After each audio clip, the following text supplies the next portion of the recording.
Right before we dive in, let's make this story bigger than just me and you. Tell me in the comments, what part of the world are you watching from, and what's the clock striking there? Morning, night, or somewhere in between? I want to see how far this story can reach. Now lean closer. Here's where it all begins. There are moments in a man's life when the past stops being memory and becomes present. When the ghosts you've been running from finally catch up, and you realize you can't outrun them anymore. For Jackson Thornwood, that moment came on a blood-red evening in the desert, kneeling in the dirt beside a dying woman he barely knew, watching dust rise on the horizon like a promise of violence. He was 68 years old. His hands were scarred from 4 decades of hard living. His face was weathered like canyon stone, carved by wind and sun and grief. And for 15 years, he'd been hiding from the world in a cabin at the edge of nowhere, convincing himself that isolation was peace, that silence was sanctuary. He was wrong. The woman bleeding in his arms had a name, Maria. She was young enough to be his granddaughter. Her horse lay dead in the dust, neck broken, flies already gathering. Her shoulder was torn open by a bullet, the kind of wound that would kill her in hours if infection didn't get her first. She whispered through cracked lips, her English broken by pain and fear. "They're coming back. They think I stole from them." Jackson looked up. The horizon shimmered in the heat, and there, miles away but closing fast, a plume of dust rose into the crimson sky. Riders, multiple, maybe 10 minutes out. He could leave. His horse was fast, strong, bred for distance. He could mount up, disappear into the canyon maze before they arrived. He'd done it before, run from trouble, run from responsibility, run from everything that asked him to be more than a ghost. But something inside him, something he thought had died 15 years ago, stirred. He lifted Maria carefully, feeling how light she was, how fragile.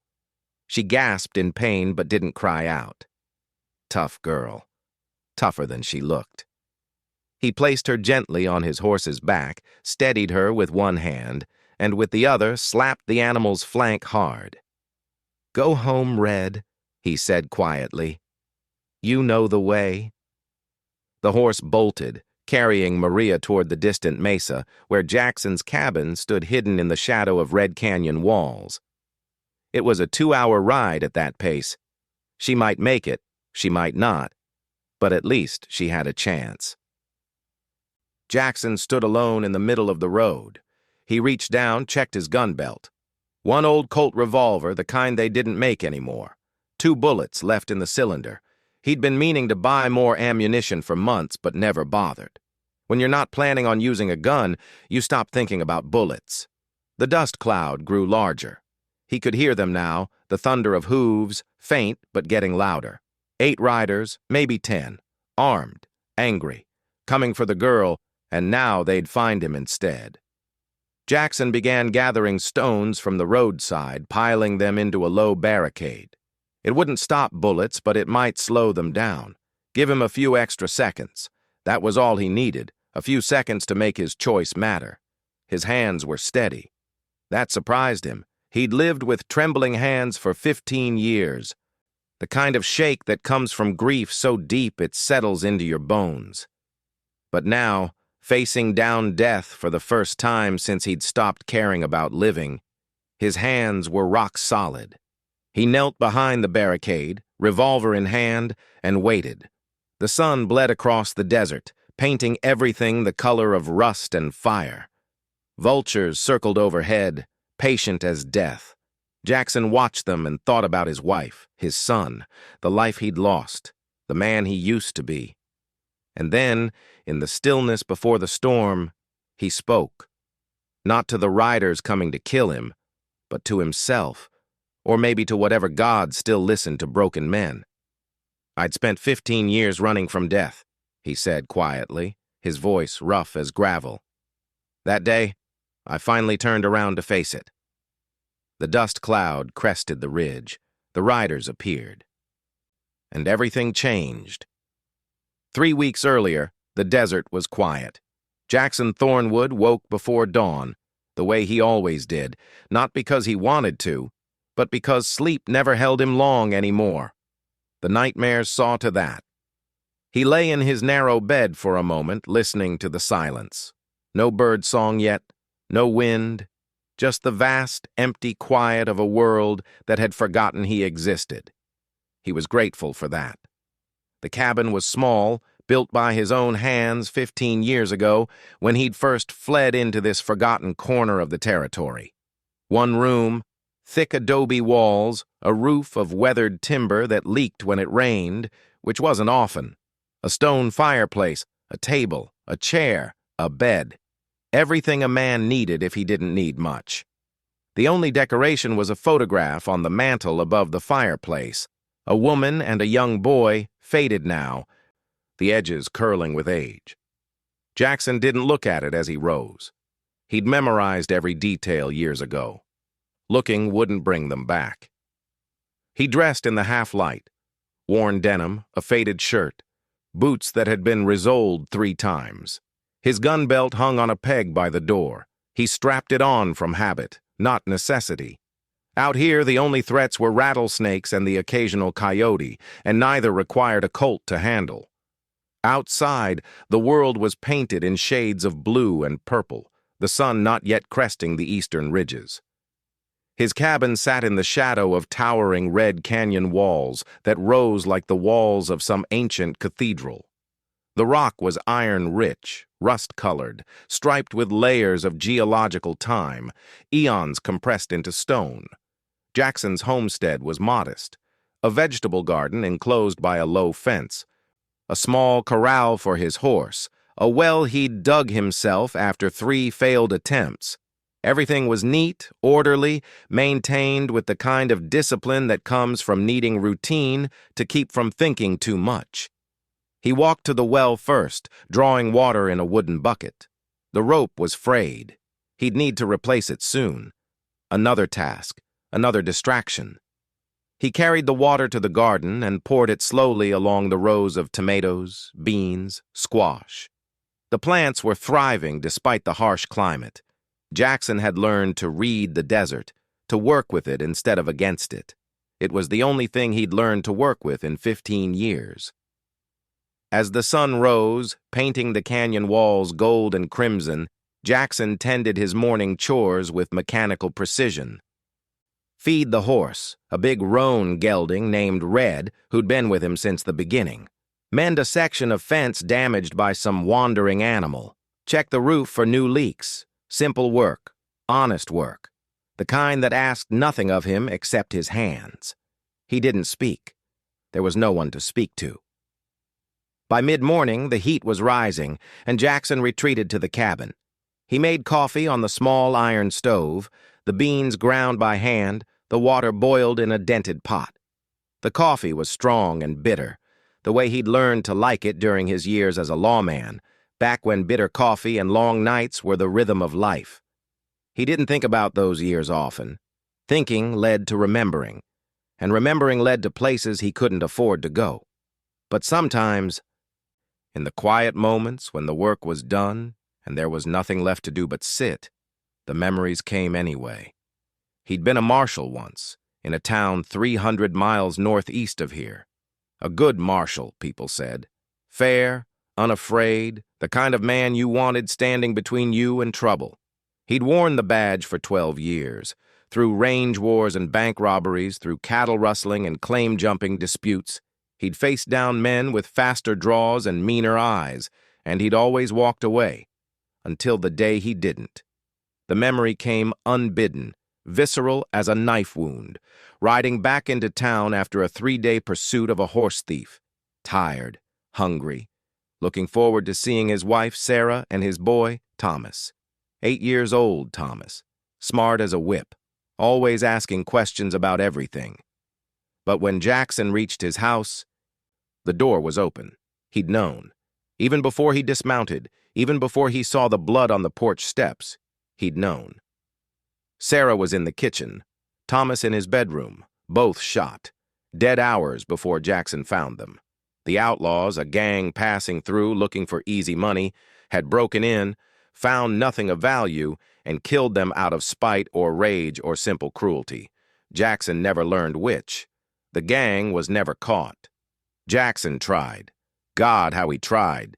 He tracked them for 6 months, abandoning everything, consuming himself with the hunt, but they vanished like smoke, scattered across the frontier, and eventually the trail went cold. So did Jackson. He resigned the badge, sold everything, rode west until he couldn't ride anymore.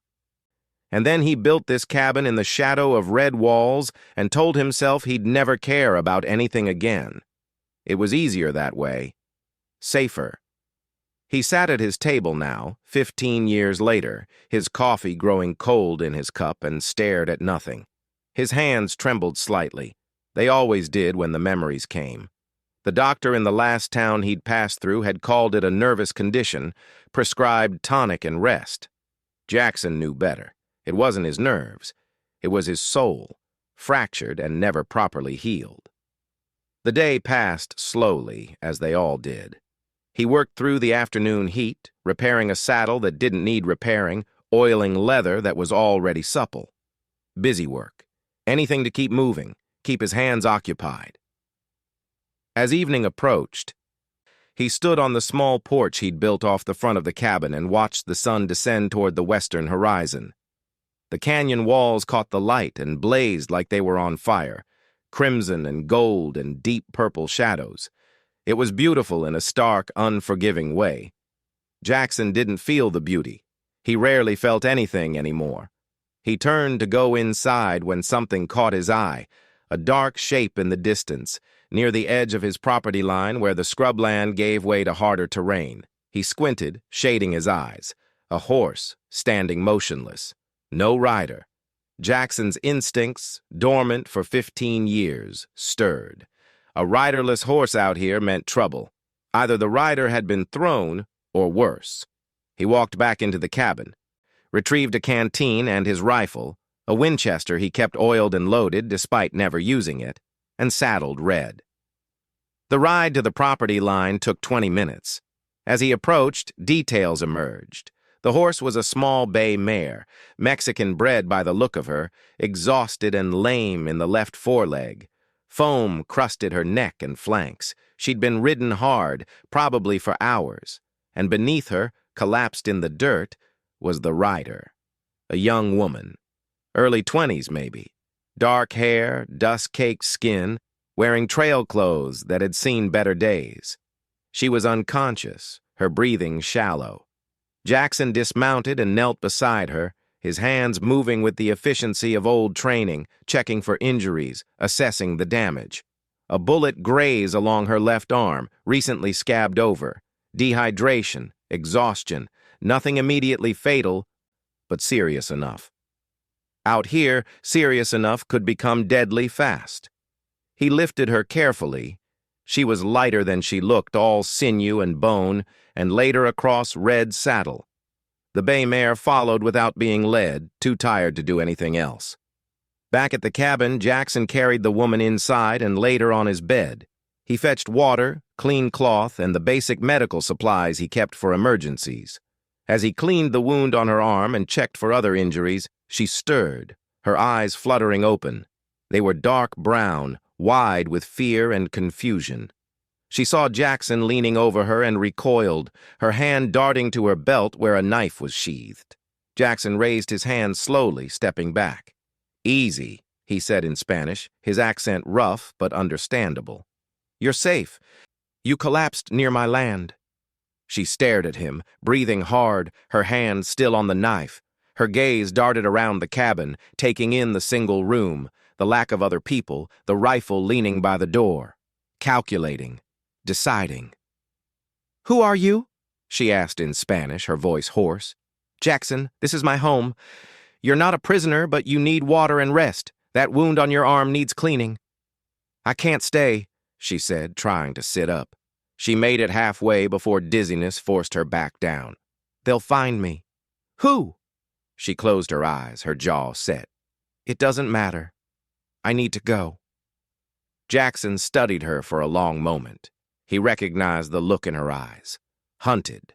Desperate. He'd seen it before, in mirrors and in the faces of people running from things they couldn't name. He walked to the table, picked up his revolver from where he'd set it, and did something that surprised even himself. He placed the gun on the table between them and pushed it toward her. "If you wanted to hurt me, you'd have done it already," he said quietly. "Same goes." She stared at the gun, then at him. Slowly, her hand moved away from the knife. "What's your name?" Jackson asked. A long pause. Then, "Maria." "Maria," he repeated. "You're fleeing north. From what?" "It's better you don't know." Jackson nodded. He understood that kind of answer. "You're welcome to rest here until you're strong enough to ride. No questions. But that wound needs tending and you need water and food. After that, you can leave if you want." Maria watched him with those dark, wary eyes, searching for the trap, the hidden motive. Jackson simply waited. He'd learned patience in his years of solitude. Finally, she nodded. "One night. Then I leave." "Fair enough." He brought her water first. She drank greedily, too fast. Then food, dried meat, bread, some canned peaches he'd been saving. While she ate, he tended to her horse, unsaddling the bay and checking the lame leg. A stone bruise, painful, but not permanent.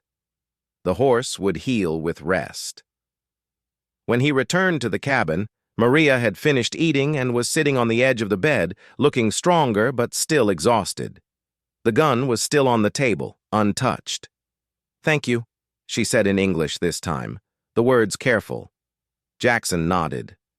"Get some rest. I'll sleep outside." "This is your bed." "I've slept in worse places." He gathered a blanket and took his rifle, heading for the barn where he kept Red. The night was cool, the stars sharp and bright overhead. He made himself a rough bed in the hay, the rifle across his lap, and settled in to wait for morning. But sleep didn't come easily.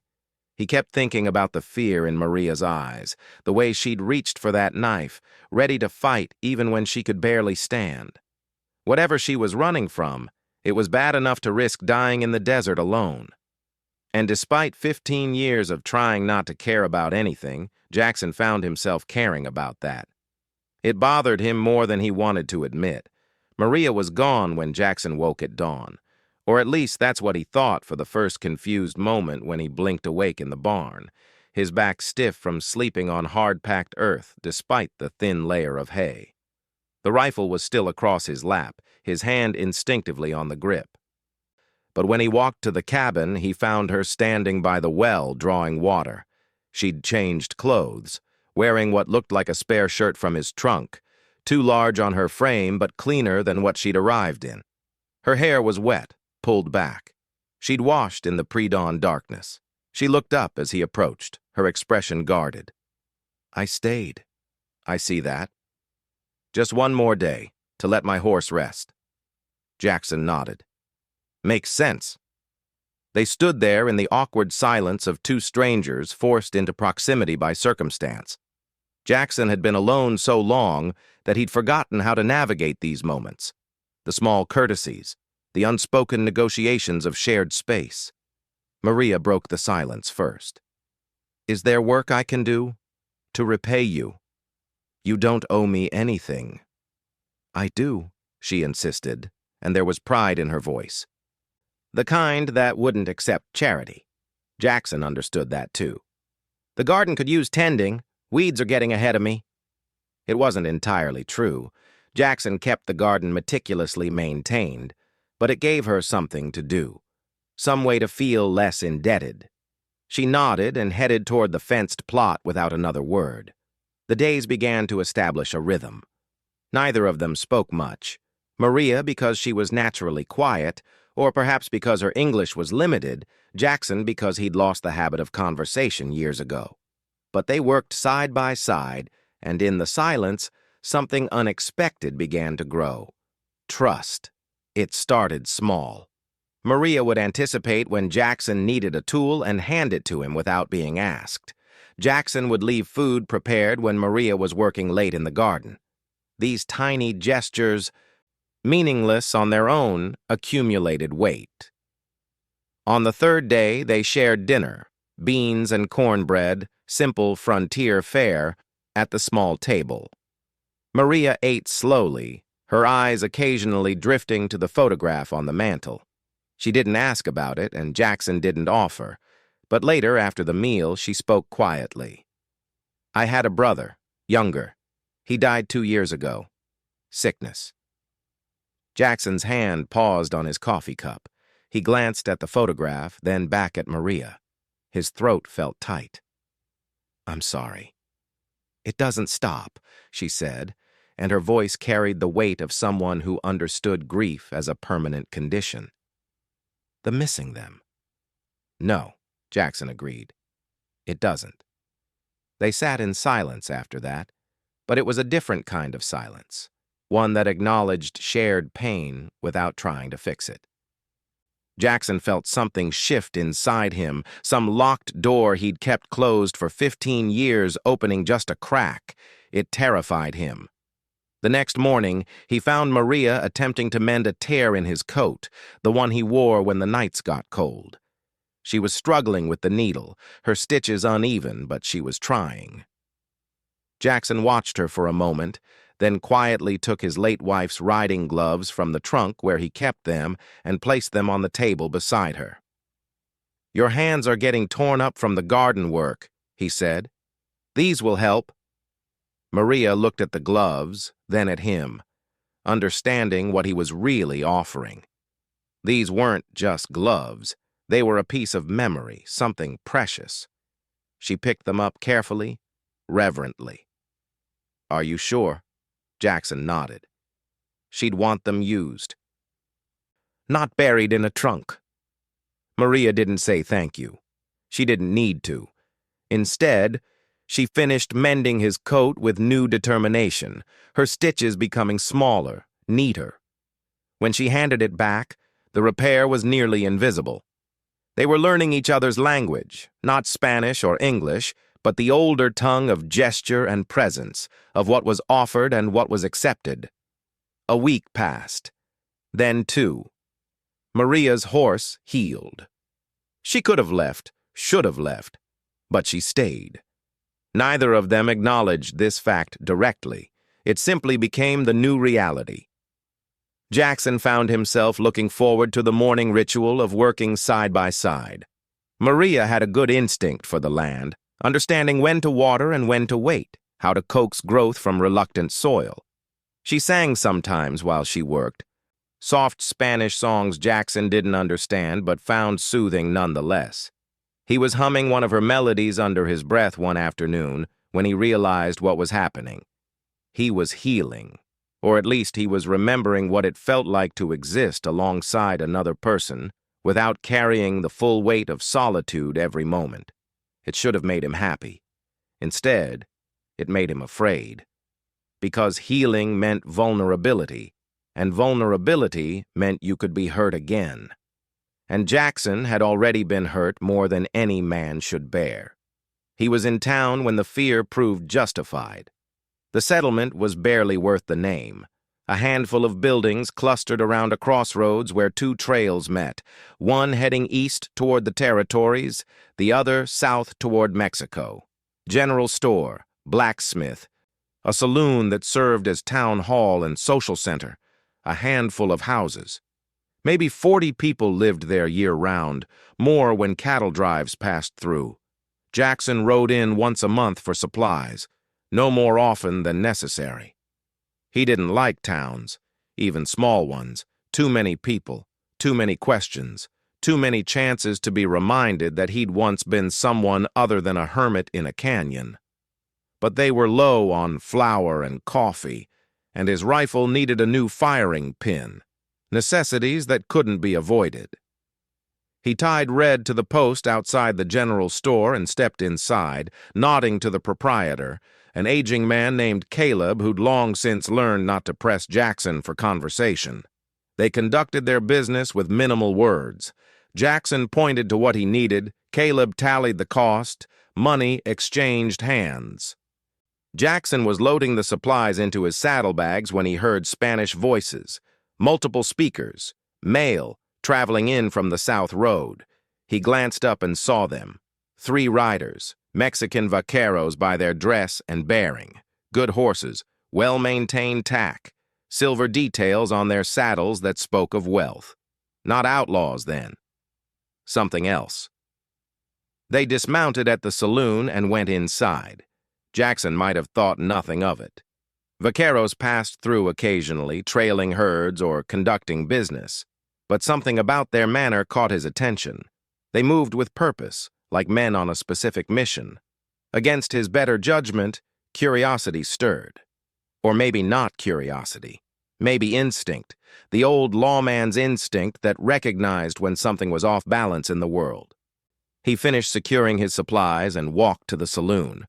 Inside, the 3 vaqueros were speaking with the bartender, a balding man named Dutch who served watered-down whiskey and kept a shotgun under the bar. Jackson took a seat at the far end, ordering coffee he didn't want, and listened. The vaqueros were asking about a young woman, Mexican, early 20s, possibly traveling alone or with little money. They described her. Dark hair, dark eyes, slight build, wearing trail clothes. They were asking every person in the saloon if they'd seen her. Jackson's blood went cold.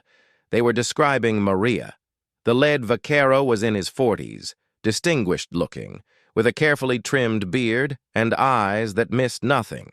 He spoke English perfectly, with only a slight accent.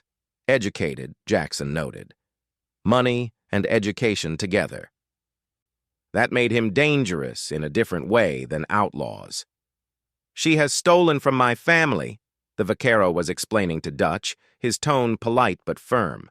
"A silver medallion of great value and greater sentimental worth. We mean her no harm. But this matter must be resolved. Family honor demands it." Dutch shook his head.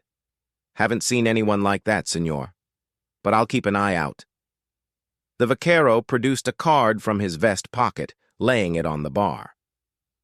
"My name is Alejandro Mendoza. If you see her, or if anyone has information, there will be a reward for helping us recover what was stolen." He said it like a courtesy, but Jackson heard the undercurrent. There would also be consequences for helping her hide. Alejandro's gaze swept the room, passing over Jackson without particular interest. Jackson kept his expression neutral. His body language that of a solitary drifter minding his own business. It was a skill he'd learned young and never forgotten, how to be invisible in plain sight. The vaqueros finished their inquiries and left, riding north toward the next settlement.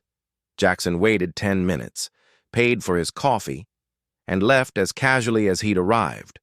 But inside, his mind was racing. Maria had said she was fleeing from something. She'd said it was better he didn't know. He'd respected that, hadn't pushed. But now the something had names and faces, and it was actively searching for her. A stolen medallion. Family honor. Those were words that carried weight in certain cultures, the kind of weight that led to blood feuds and long memories. If Maria had truly stolen from the Mendoza family, they wouldn't stop looking. And if they found her... Jackson rode hard back to the cabin, the afternoon sun hot on his back. His hands were shaking again, not from grief this time, but from something else. Fear, maybe, or purpose.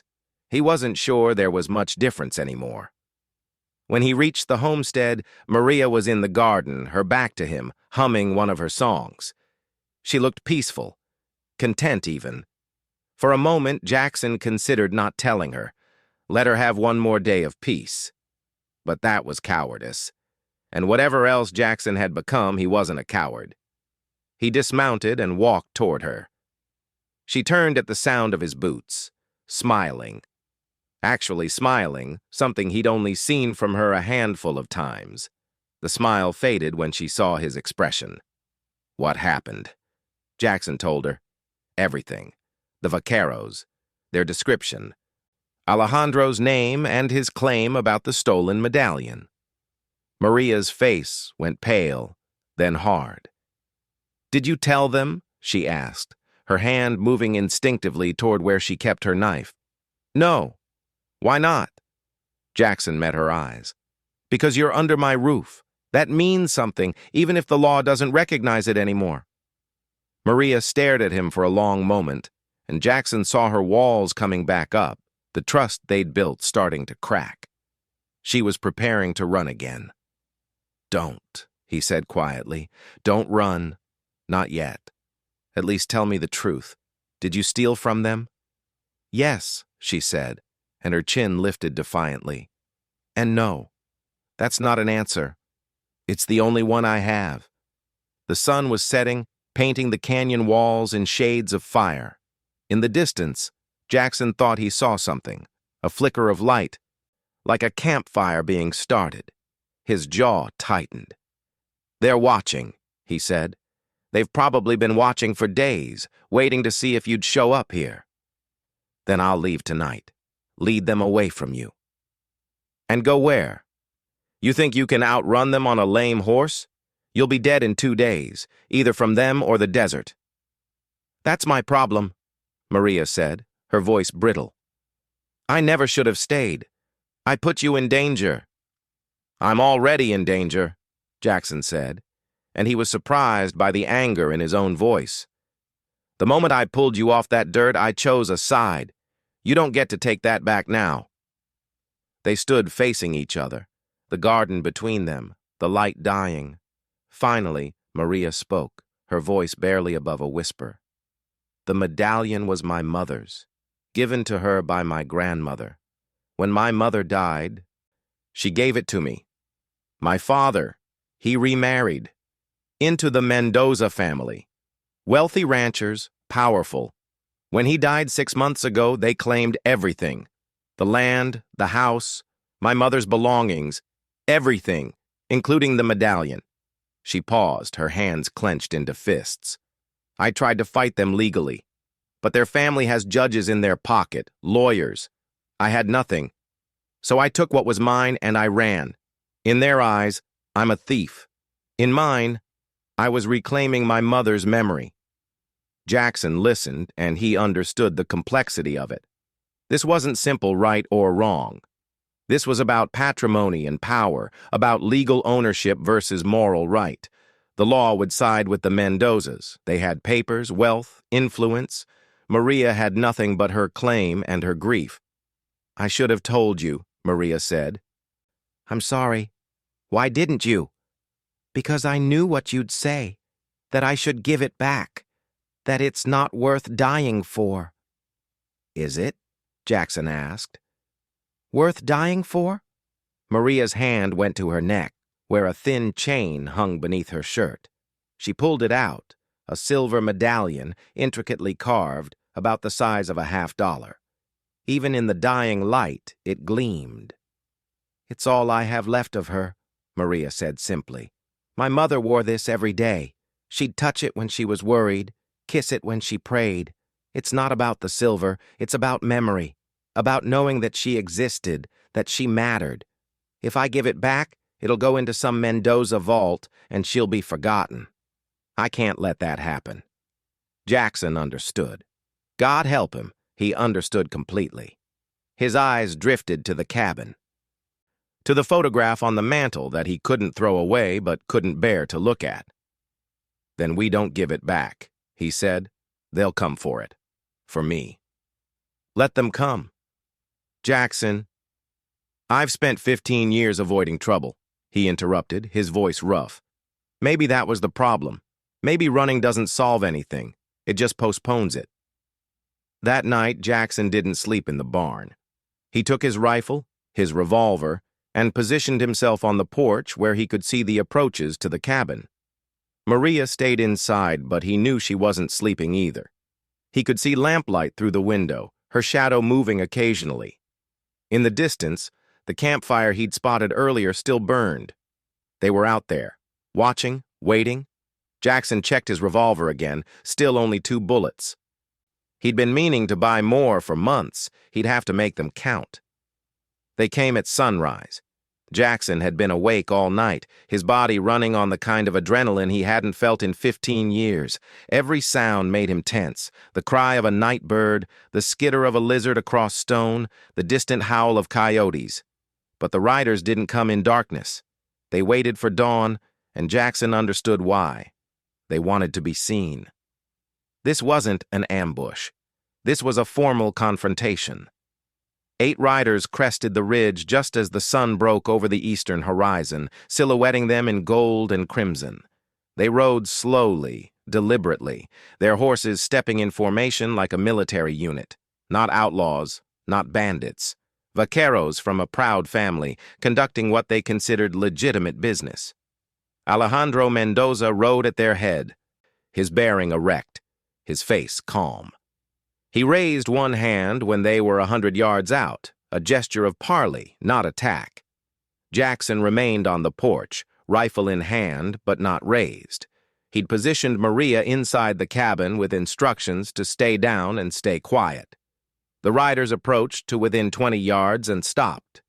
Alejandro dismounted, leaving his rifle on his saddle, and walked forward alone. A show of respect, or perhaps arrogance. Confident that 8 armed men at his back made him untouchable.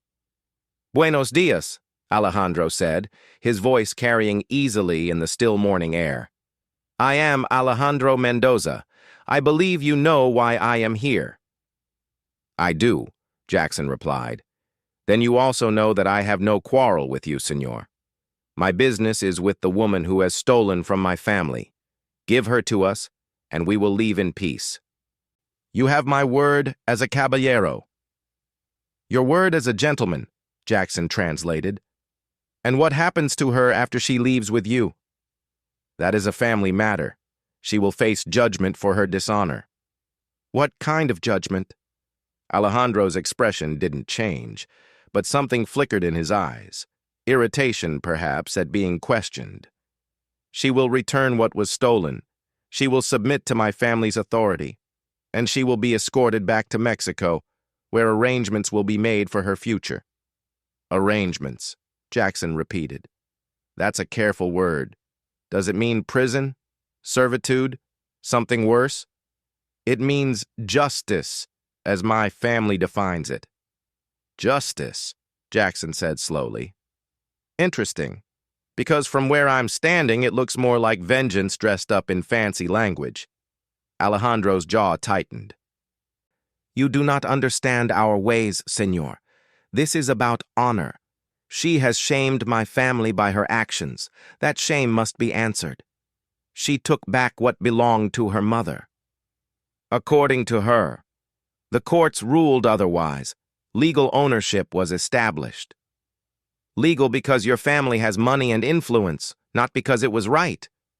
The law is the law." Jackson almost laughed. "I wore a badge for 12 years. I know what the law is. I also know that sometimes it's wrong. Sometimes the law serves power instead of justice." "You were a lawman?" Alejandro's interest sharpened. "Then you understand more than I thought. You understand duty, order, the need for consequences when rules are broken." "I understand that rules written by rich men tend to favor rich men," Jackson countered. "And I understand that sometimes what's legal and what's right are 2 different things." They stood facing each other, 20 yards apart, the morning sun climbing higher. Alejandro's men remained mounted, watching carefully but not moving. Professionals, Jackson noted, disciplined. That made them more dangerous than any gang of outlaws would be. "I respect you, senor," Alejandro said finally. "I see that you are a man of principle, but your principles are misplaced. The woman is a thief. The law, your law, American law says so. Would you truly stand against the law for her?" "I've stood against worse," Jackson said quietly. "At what cost?" Alejandro's voice softened, taking on an almost gentle tone. "Look around you. You have built something here, peace, solitude, a life away from the world's troubles. Why would you throw that away for a woman you barely know? For a cause that is not yours?" Because I've already lost everything, Jackson wanted to say. Because I've been dead inside for 15 years, and for the first time, I feel like I might be alive again. Because sometimes a man has to stand for something, even if it costs him everything. But he didn't say any of that. Instead, he simply replied, "She's under my roof. That's reason enough." Alejandro studied him for a long moment, then nodded slowly. "I see. Then we have reached an impasse. I cannot leave without her. You will not give her up. That leaves us with very few options, senor, and most of them end in bloodshed." "Doesn't have to," Jackson said. "No?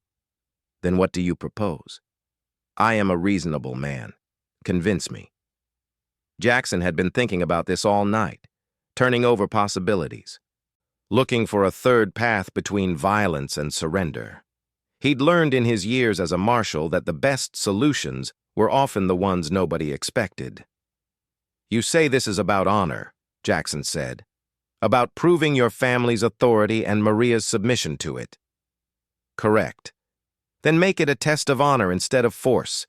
In your culture, there must be traditions, ways to settle disputes that don't involve guns." Alejandro's expression shifted, curiosity replacing irritation. "Go on." "I'll submit to a challenge, a test of character. If I succeed, you accept the medallion's return and leave Maria in peace. If I fail, she goes with you. No violence, no bloodshed. Just a measure of who has the greater claim to honor." The proposal hung in the air between them. Alejandro turned, walking back toward his men, conferring in rapid Spanish. Jackson couldn't hear all of it, but he caught enough. Debate, disagreement, one of the vaqueros arguing against trusting an American. But Alejandro's voice overrode them, firm and final. He returned to Jackson, and something had shifted in his bearing, a kind of respect Jackson hadn't seen before. "My grandfather would have approved of you," Alejandro said. "You think like a man from older times when honor mattered more than law. Very well, I accept your proposal. But understand, the test I design will not be easy. It will require courage, skill, and integrity. Many men would fail. I'll take my chances. 3 days, Alejandro said. I give you 3 days to complete the task I set. If you succeed, I will return to my family and recommend that they release their claim. The medallion will remain with Maria, and she will have my protection from further pursuit. If you fail..." He paused. "If you fail, Maria comes with us, and you will have no further say in the matter." "What's the task?" Alejandro smiled, but there was no humor in it. "North of here, in Comanche territory, there is a herd of 20 horses. They were stolen from a neutral party, neither my family's nor yours, by Comanche raiders 2 weeks ago. I want you to retrieve those horses and return them here, alone, within 3 days. Jackson felt his stomach drop. Comanche territory. Alone. It was borderline suicidal. Alejandro knew it. Everyone knew it. The Comanche were fierce warriors who didn't take kindly to trespassers, especially white men entering their land to take horses, even horses they'd stolen themselves. "That's your test?" Jackson asked. "That is my test. It will prove your skill as a horseman, your courage in facing danger, and your integrity in undertaking an impossible task for the sake of someone who is not blood to you. If you can do this, you will have demonstrated the kind of honor that even my family must respect." Behind Jackson, the cabin door opened. Maria emerged, despite his instructions to stay inside. Her face was pale but determined. "No," she said. "I won't let you do this." Jackson didn't turn around. "It's not your choice. It's my life, my problem. I should be the one—" "You'd be dead in half a day," Jackson interrupted, his voice gentler than his words. "I won't lie to you, Maria. This is dangerous, maybe too dangerous, but it's the only path that doesn't end with you in chains or me in a grave." "Or both," she whispered. "Or both," he agreed. "But I've been dead a long time, girl. Maybe it's time I started living." It was the first time he'd called her that, girl, and the first time he'd acknowledged what was happening between them. Not romance, not even quite friendship yet, but something deeper. The recognition of found family, of choosing to care when caring was dangerous. Maria's eyes filled with tears, but she didn't cry. Instead, she nodded once, sharp and decisive, acknowledging his choice even if she didn't agree with it. Alejandro watched this exchange with an expression Jackson couldn't quite read. "You are willing to die for her. That is unexpected." "I'm not planning on dying," Jackson said. "I'm planning on getting those horses." "Then we have an accord. 3 days, senor. I will wait here. If you return with the herd, honor is satisfied. If you do not return—" He left the sentence unfinished. Jackson nodded. "I'll need an hour to prepare. Take 2. This task is worth doing properly." The vaqueros set up camp within sight of the cabin, close enough to watch but far enough to show they weren't besieging. A strange courtesy, born of Alejandro's adherence to his own code of honor. Jackson returned to the cabin, Maria following close behind. Inside, she grabbed his arm. "Please, don't do this. We can run. We can—" "Run where?" Jackson asked, not unkindly. "They'll follow. They've got resources, horses, men. We'd just be postponing the inevitable. This way, at least there's a chance." "A chance of dying alone in Comanche territory." "I've survived worse," Jackson lied. He hadn't, but he needed her to believe it. He began preparing, filling his canteen, packing dried meat and hardtack, checking his rifle and his revolver. The revolver still had only 2 bullets. He'd have to rely on his wits more than his weapons. Maria helped silently, her movements mechanical. When everything was ready, Jackson saddled Red, the big roan gelding he'd ridden for 15 years. The horse sensed something was different, dancing nervously. "Easy, boy," Jackson murmured. "One more ride, just one more." He mounted up. Maria stood beside the horse, looking up at him, and Jackson saw in her eyes what he'd been trying not to see. She cared. Somehow, in these few short weeks, they'd both let their guards down, and now they were both going to pay for it. "If I don't come back—" he started. "Don't!" Maria interrupted fiercely. "Don't say that! You're coming back!" Jackson wanted to believe her. Instead, he nodded once and rode north, toward the distant mesas where Comanche territory began, toward a task that would likely kill him, toward the first truly purposeful action he'd taken in 15 years. Behind him, Maria stood in the yard, her hand pressed against the silver medallion at her neck, watching until he disappeared from sight. The landscape changed as Jackson rode north.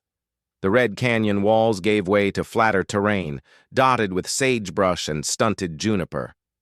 The earth became harder, more alkaline, cracked like old leather beneath Red's hooves. Water sources grew scarce. Jackson had to rely on his knowledge of the land, reading the subtle signs that indicated where springs might be hiding beneath the surface. He rode steadily through the heat of the day, conserving Red's energy. Speed didn't matter yet. What mattered was reaching Comanche territory with enough strength left to attempt the impossible. By nightfall, he'd covered 20 miles. He made a cold camp, no fire to advertise his presence, and ate dried meat while Red grazed on the sparse grass. The stars overhead were brilliant, undimmed by any nearby settlements.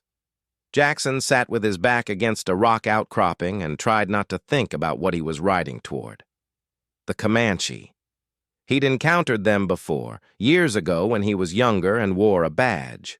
They were fierce, brilliant horsemen, masters of the southern plains and the high desert. They'd been fighting a losing war against encroachment for decades now, pushed back by settlers and cavalry, their hunting grounds shrinking year by year. That made them dangerous in a specific way. Desperate men defending their last territories were unpredictable, and the Comanche had never been known for mercy toward trespassers. Jackson had 2 bullets and an aging rifle. If things went violent, he wouldn't last 5 minutes, so violence couldn't be the answer. He'd have to think his way through this, not fight. He slept in 2-hour shifts, waking to check the horizon for signs of pursuit or ambush. But the night remained quiet except for the distant yip of coyotes and the rustle of night creatures. Alone with his thoughts, Jackson found himself remembering things he'd tried to forget. Thomas's laugh, Sarah's hand in his, the weight of the marshal's badge on his chest, the sense of purpose that came from protecting people, from standing between the innocent and the chaos of the frontier. He'd thrown all that away after they died, convinced himself it was pointless, that law and order were illusions, that nothing he did mattered. But maybe he'd been wrong. Maybe purpose didn't come from success or failure. Maybe it came from simply choosing to stand for something, even when standing meant falling. At dawn, he rode on. By mid-morning of the second day, he found tracks. Unshod horses, many of them, heading northwest. The Comanche didn't shoe their horses. They preferred to keep them light and swift, adapting their riding style to the natural strength of the animals. These tracks were recent, perhaps a day old. Jackson followed carefully, reading the story the tracks told. A group of horses, he counted roughly 20, matching Alejandro's description, being driven by maybe 4 or 5 riders. They'd stopped at a water hole, then continued north toward a series of box canyons Jackson knew from old maps. Good place for a temporary camp. Defensible, close to water, easy to control the horses. Also easy to trap anyone who entered. By early afternoon, Jackson spotted them, a small canyon with steep walls, a trickle of water running through its center, and there, in a rough corral of rope and stakes, were the horses. 20 of them, maybe more, restless and thin. Jackson dismounted and crawled to the ridge overlooking the canyon, studying the situation through patient observation. 5 Comanche warriors at the camp. 2 older, maybe in their 30s, and 3 younger, probably still proving themselves. They looked frustrated rather than pleased, arguing among themselves in their language. Jackson couldn't understand the words, but he understood the tone. These horses were causing problems. He watched for 2 hours, noting everything. The warriors kept their distance from the horses more than he'd expect. Several of the animals were limping. One stood apart from the others, head low, clearly sick. Understanding hit him like a physical blow. These horses were diseased. That's why the Comanche looked frustrated. They'd stolen a herd, thinking they'd gained valuable assets, and instead, they'd acquired liabilities. Sick horses were worse than no horses. They could infect the Comanche's own herd, causing catastrophic losses. Suddenly, the impossible task became merely difficult. Jackson didn't need to steal the horses. He needed to make the Comanche want to give them up. He spent the remaining daylight hours gathering specific plants he'd learned about during his years on the frontier. Charcoal willow for its medicinal properties, specific herbs that grew near the water source. Then he waited for dawn. Sleep was impossible. Every sound made him tense, imagining discovery. But the Comanche warriors remained in their camp, and Jackson remained hidden on the ridge, preparing for what would either be the bravest or most foolish thing he'd ever done. At first light, before the warriors fully woke, Jackson mounted Red and rode down into the canyon. Openly, deliberately, hands visible, rifle slung on his back, no weapon drawn. The response was immediate. Comanche warriors appeared from the camp, weapons ready, bows, rifles, knives. They surrounded him within seconds, their movements fluid and coordinated. Jackson kept his hands where they could see them, making no sudden moves. The leader, the oldest of the warriors, a man with gray streaking his long black hair and a face carved by years of hard living, approached. He said something in Comanche that Jackson didn't fully understand. "I come in peace," Jackson said, knowing his Comanche was poor, but hoping the tone would carry meaning. He pointed to the horses, then to the sickest one, then to himself. The leader's eyes narrowed. He spoke again, sharper this time. Jackson tried a different approach. He dismounted slowly, leaving Red standing loose, a sign of trust. He walked toward the sick horse, still keeping his movements slow and visible.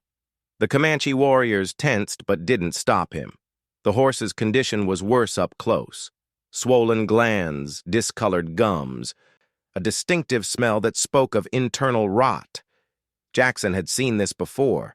Contaminated water source, bacteria, a sickness that could spread through an entire herd in weeks. Fatal if untreated, manageable if caught early. He turned to the leader, pointed to the horse's mouth, showed the discoloration. Then he pointed to the other horses, making a sweeping gesture, spreading. Infection. The leader understood. His expression shifted from hostility to wary interest. Poison, Jackson said in broken Comanche, the word close enough. Water poison, kill all horses. Kill your horses too if... He gestured, trying to indicate contagion. A younger warrior spoke rapidly, clearly advocating for just killing Jackson and being done with it. But the leader silenced him with a gesture. He studied Jackson for a long moment, then spoke, a single phrase Jackson recognized from his years on the frontier. It meant, "Prove it." Jackson nodded. He knelt beside the sick horse and began to work, using the herbs he'd gathered, the charcoal willow bark, techniques he'd learned from frontier veterinarians and old-timers who'd survived by understanding animals as well as land.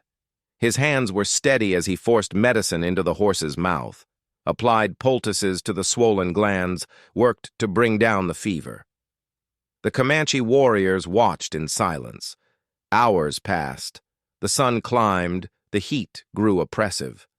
Jackson worked without stopping, focused entirely on the task, forgetting for moments that he was surrounded by men who could kill him with ease. He forgot that he was scared, forgot that he was alone, forgot everything except the labor of trying to save a dying animal.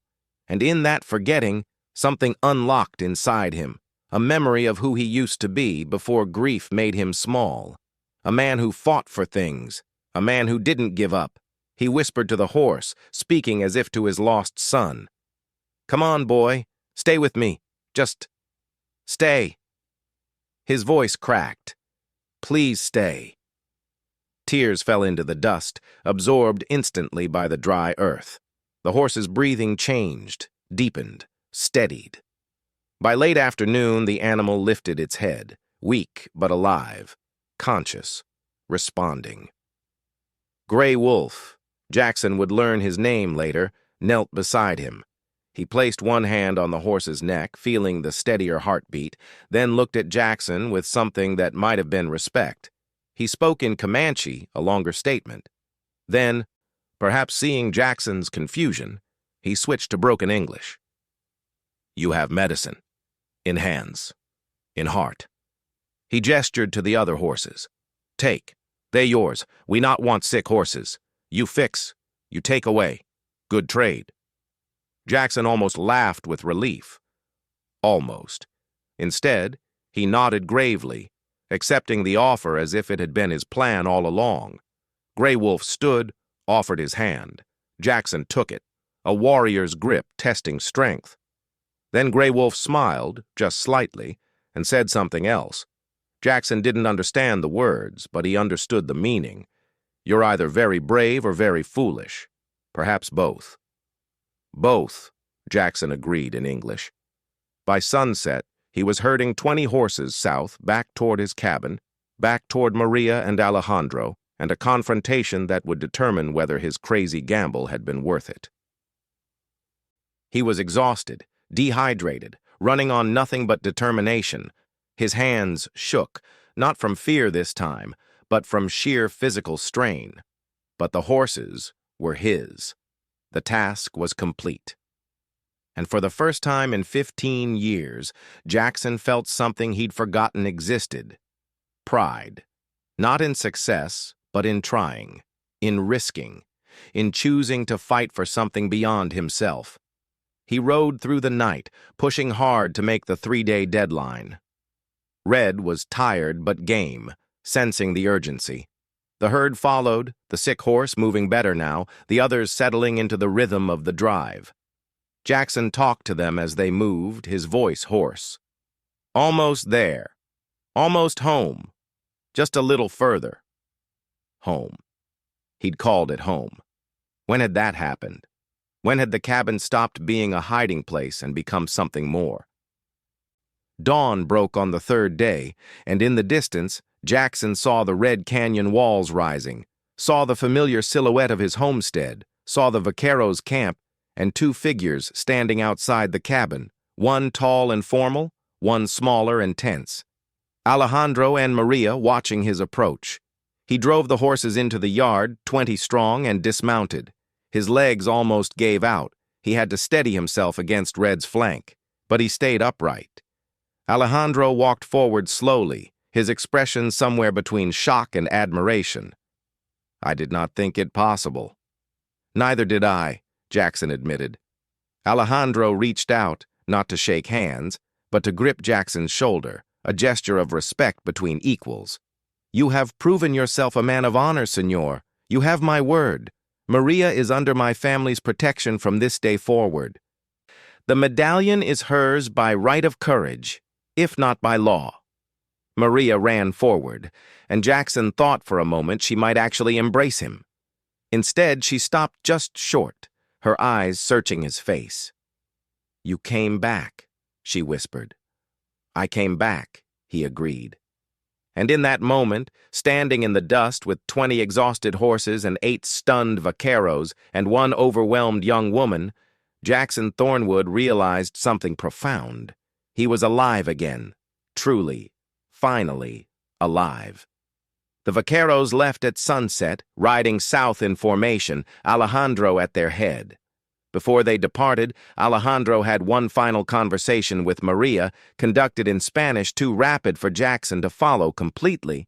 But he caught the essence, an offer, delivered with genuine respect, for Maria to return to the family ranch, not as a prisoner, not as a thief, but as a member of the family, with full rights restored.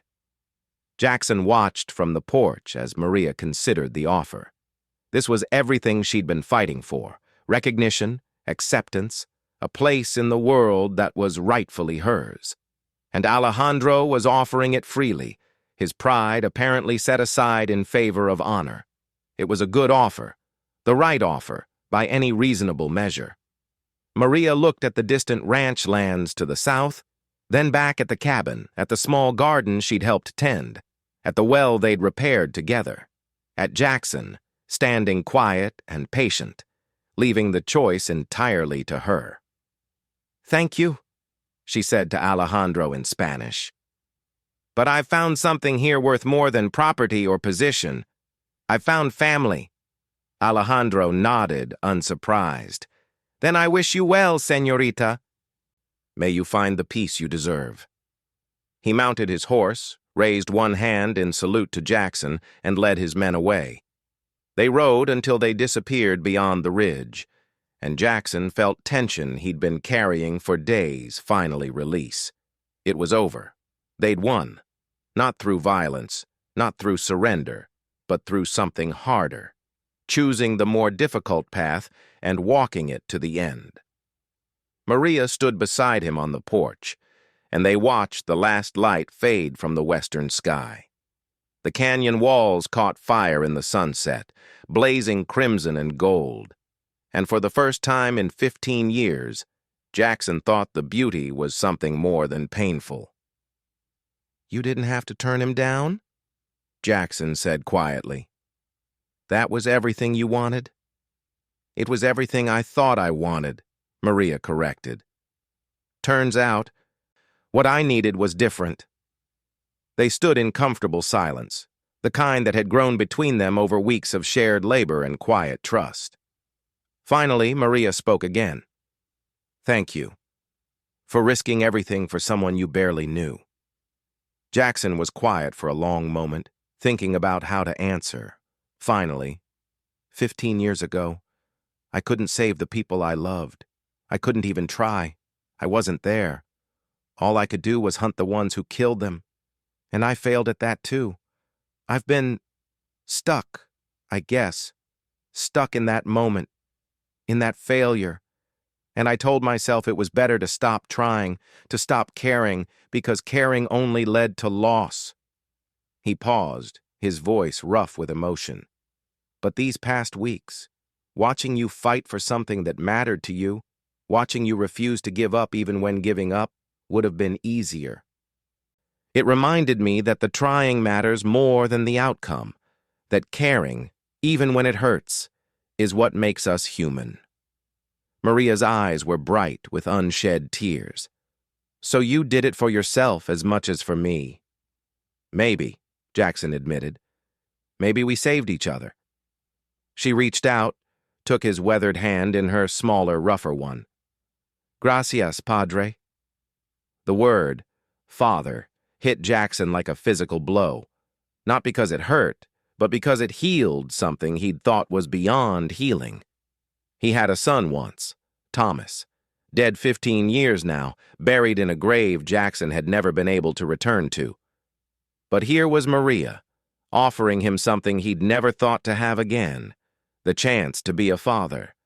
Not through blood, but through choice, through showing up, through standing when standing was hard. His throat was too tight to speak. He simply squeezed her hand and nodded. They stood together as night fell completely, stars emerging in the vast desert sky. Tomorrow would bring new challenges. There was a garden to tend, horses to train and sell, a life to build from the pieces they'd both salvaged from their separate tragedies. But tonight, there was peace. Hard-won, unexpected, genuine peace. And for Jackson Thornwood, that was more than enough. The weeks that followed took on a rhythm of their own, different from the solitary routine Jackson had maintained for 15 years, richer for the presence of another person who understood what it meant to rebuild from ruins. They worked together expanding the cabin, adding a second room. Maria insisted on doing her share of the heavy labor, despite Jackson's protests that she was half his size. She proved stronger than she looked, hauling timber and mixing adobe with the same determination she'd shown in everything else. "I'm not some delicate flower," she said when Jackson tried to take over carrying a particularly heavy beam. "I survived the desert alone. I can lift wood." Jackson stepped back, hands raised in surrender. Point taken. They developed a language of their own. Part English, part Spanish, part simply understanding born from shared experience. Maria taught Jackson better Spanish, correcting his pronunciation with endless patience. Jackson taught Maria to read English, using an old Bible he'd kept from his former life and a collection of frontier newspapers. The 20 horses became a project unto themselves. The sick one, Maria named him Esperanza, Hope, recovered fully under careful tending. The others were trained and eventually sold to passing drovers, providing income that transformed the homestead from subsistence to something approaching prosperity. Jackson bought proper ammunition, built a better corral, fixed the roof so it no longer leaked. These were small things, practical things, but they represented something larger, investment in the future, belief that tomorrow mattered. Maria planted flowers beside the vegetables, impractical, beautiful things that served no purpose except joy. Jackson would catch himself smiling at them sometimes, at the simple fact that someone thought their home deserved beauty as well as utility. One evening, as they sat on the expanded porch watching the sunset, Maria asked, "Tell me about them, your wife and son, if you want to." Jackson's first instinct was to retreat, to change the subject, to protect the old wound. But he'd learned something in the past months. Wounds kept hidden never heal properly. They fester. "Sarah," he said slowly. She was practical, tough, in the way frontier women have to be. But she had this laugh, this completely unexpected, joyful laugh that made everyone around her smile. She could find humor in anything. It balanced me out. I took everything too seriously, and she'd remind me that life was worth enjoying, not just surviving. Maria listened without interrupting, her presence steady and supportive. And Thomas, he was 8 when he died. Smart, curious, always asking questions about everything. Why is the sky blue, Pa? How do birds know where to fly? What makes thunder? Jackson's voice cracked slightly. I was so busy trying to teach him practical things. How to shoot, how to track, how to survive, that I forgot to just enjoy him, to answer his questions not because they were important, but because he was. You loved them very much, Maria said quietly. Not enough, Jackson replied, or maybe too much. I don't know anymore. All I know is that losing them broke something in me, and I didn't know how to fix it, so I just stopped. Stopped being a husband, a father, a lawman. Stopped being anything except empty. And now? Jackson considered the question. Now I'm learning how to be human again. It's harder than I expected. But also, he gestured at the homestead, at the flowers Maria had planted, at the evidence of shared life. Better. Different, but better. Maria nodded, seeming to understand what he couldn't quite articulate, that healing didn't mean forgetting, didn't mean replacing what was lost. It meant making room for new things while still honoring the old. My mother used to say that grief is love with nowhere to go, Maria said. So we have to give it new places, new people. Not to replace, you can't replace, but to continue. To let the love keep living even after the person is gone. Jackson felt something loosen in his chest. Some tightness he'd been carrying so long he'd forgotten it was there. Your mother was wise. She was, Maria agreed, touching the medallion at her neck. And she'd like you, I think. She always respected people who chose the harder right over the easier wrong. They sat in companionable silence as the stars emerged, and Jackson realized something profound. He was happy. Not the desperate, clinging happiness of someone afraid to lose what they have, but the quiet, steady happiness of someone learning to trust that tomorrow would come, and that it might be good. It was a feeling he'd thought he'd never experience again. 3 months after Alejandro's departure, Jackson made a decision that had been building slowly, accumulating weight in small increments until it demanded action. He took down the photograph from the mantel. Maria was outside tending the horses when he did it, which was intentional. This felt like something he needed to do alone, a private reckoning with his past. The photograph was in a simple wooden frame, the glass dusty despite Jackson's occasional cleanings. He held it carefully, looking at the frozen moment it captured.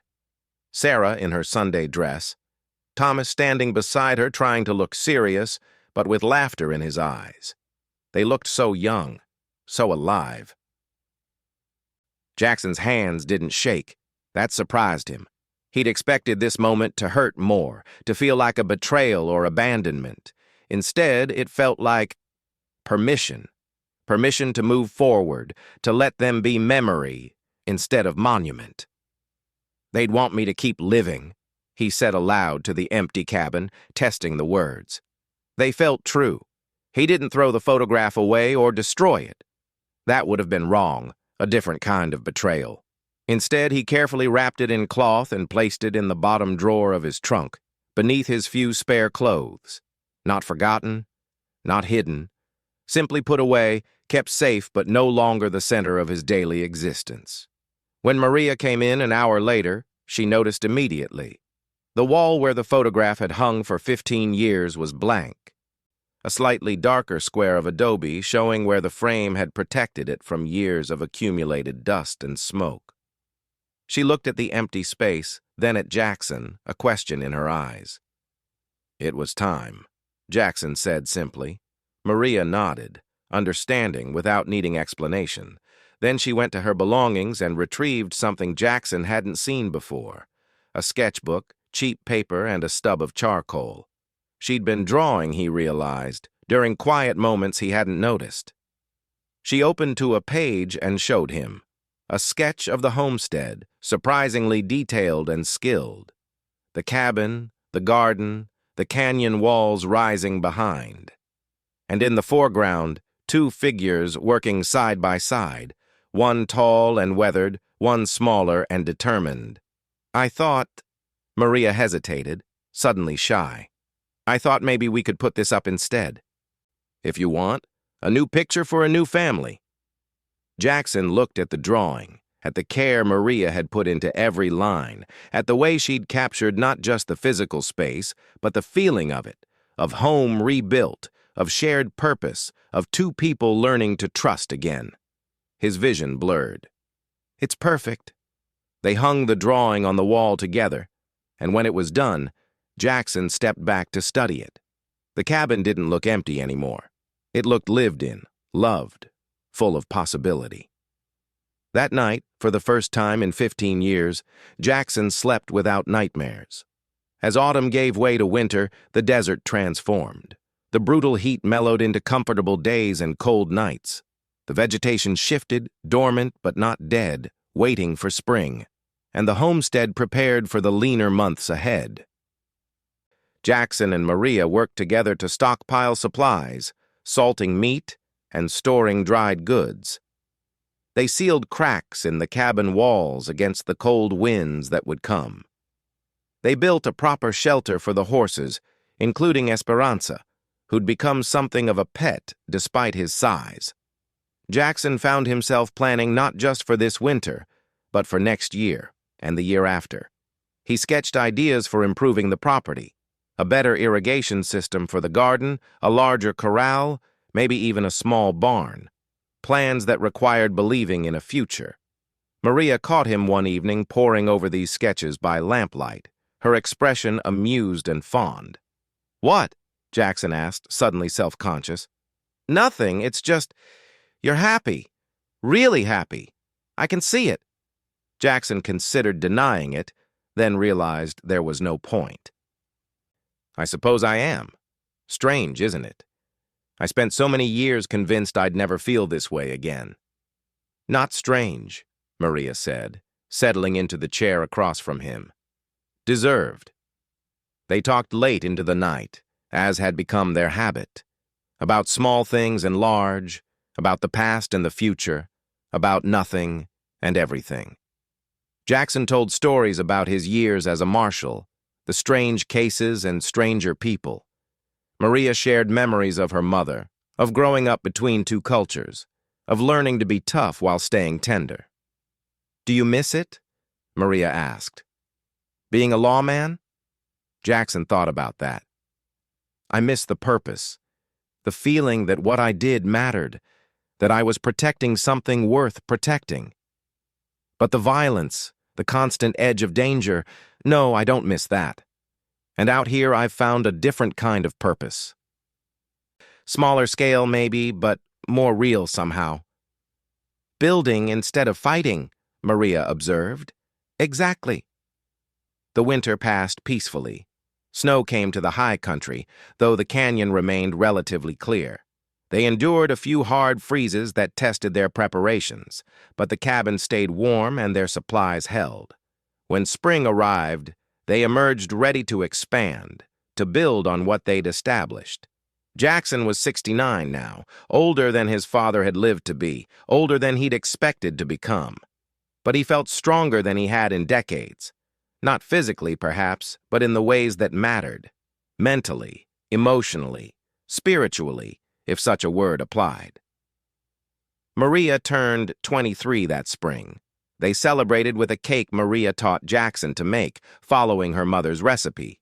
It was lopsided and slightly burned, and they laughed at their combined lack of baking skill. "Your mother would be ashamed," Jackson teased. "My mother would love that we tried," Maria corrected. "She always said the effort mattered more than perfection."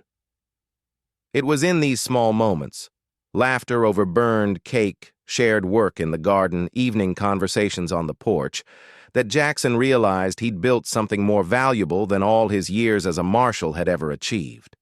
He'd built a home, a family, a reason to wake up each morning that went beyond mere survival. And for a man who'd spent 15 years in self-imposed exile from life, That was nothing short of miraculous. One evening in late spring, nearly a year after Maria had first collapsed near Jackson's property line, they sat together on the porch, watching the sun set over the canyon walls. It had become a ritual, this quiet end to each day, a moment to pause and appreciate what they'd built together. The medallion still hung around Maria's neck, glinting in the dying light. She touched it absently, the gesture as natural as breathing, a connection to her mother that required no thought. "I've been thinking," Maria said, breaking the comfortable silence.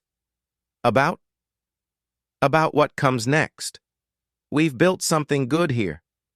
But I wonder sometimes if we're hiding from the world or building something within it." Jackson considered the question. A year ago, he would have said hiding without hesitation. But now, "I think we're doing both. And I think that's all right. The world is still out there. We can engage with it when we choose, on our terms. But we have a foundation now, a place to return to." That matters. "Do you ever think about going back? To being a marshal?" "No," Jackson said immediately, then reconsidered. "Well, not to wearing a badge, but sometimes I think about that younger version of myself who believed law and justice could make a difference. I was naive in some ways. I didn't understand how complicated things really were. But maybe I had something right too. Maybe there's value in standing for something, even when standing is hard." "You stood for me," Maria said quietly. "I stood with you," Jackson corrected. "There's a difference. And you stood for yourself long before I came into the picture. I just supported what you were already doing." They watched the sun descend, painting the world in shades of gold and crimson and deep purple. The desert was harshest in the heat of midday. But in these liminal moments, dawn and dusk, it revealed its beauty without reservation. "Why did you really do it?" Maria asked, echoing the question she'd asked months ago. "Risk everything for someone you barely knew?" Jackson had given her an answer then, one that was true as far as it went.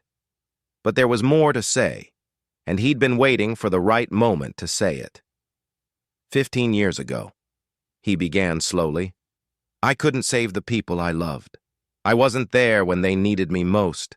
And for all these years, I've carried that failure like a stone around my neck.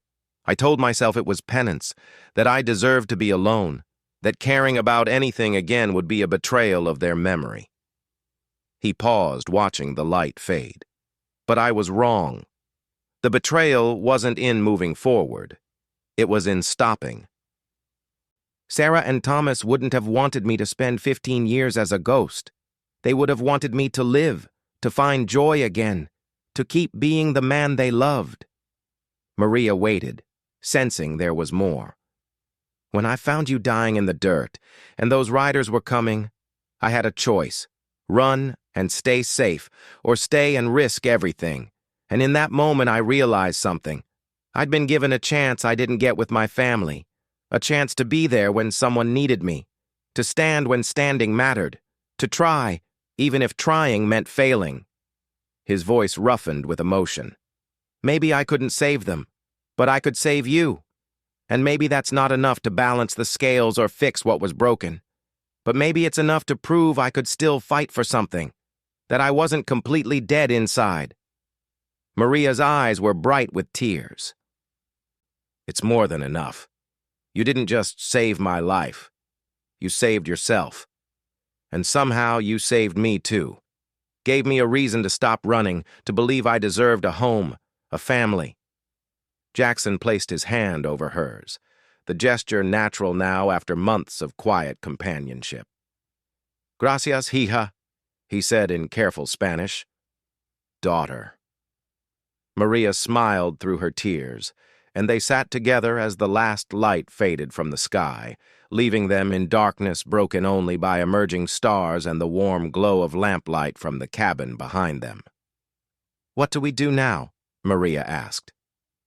We keep living, Jackson said simply. We tend the garden, train the horses, build a better life. And when the world needs us to stand for something again, when someone needs help the way you needed help, we stand. Together. Together, Maria agreed. They sat in comfortable silence, two people who'd found each other by accident and chosen each other deliberately, watching the stars emerge one by one in the vast desert sky. The canyon walls rose around them like protective arms, and the small homestead at their feet glowed with light and warmth. Jackson thought about the long journey that had brought him here, from lawman to widower to hermit to something new, something better. He thought about Sarah and Thomas, held safe in memory but no longer holding him prisoner. He thought about Maria, brave and broken and healing, teaching him that courage came in many forms and family could be chosen as well as born. "I thought I was dead," he said quietly, more to himself than to Maria, though she heard. "Turned out, I was just waiting for a reason to live again." "And did you find it?" Maria asked, though she knew the answer. Jackson looked at her, this fierce young woman who'd stumbled into his isolation and refused to let him hide any more, and smiled. A real smile, the kind that reached his eyes and transformed his weathered face into something approaching joyful. "Yeah," he said. "I found it." The stars wheeled overhead in their ancient patterns. The desert breathed its evening coolness, and in a small cabin in the shadow of Red Canyon walls, two people sat together in perfect peace, no longer running from their pasts, no longer afraid of their futures. Just living, just being, just home. And that, Jackson thought as he watched the last light fade from the western horizon, was more than he'd ever dared to hope for. It was everything. Sometimes the best way to honor what we've lost is to keep living for what we've found. If you made it this far, thank you for taking this journey with Jackson and Maria. Drop a comment below. What moment hit you hardest? And don't forget to let me know where in the world you're watching from. I love seeing how far these stories travel.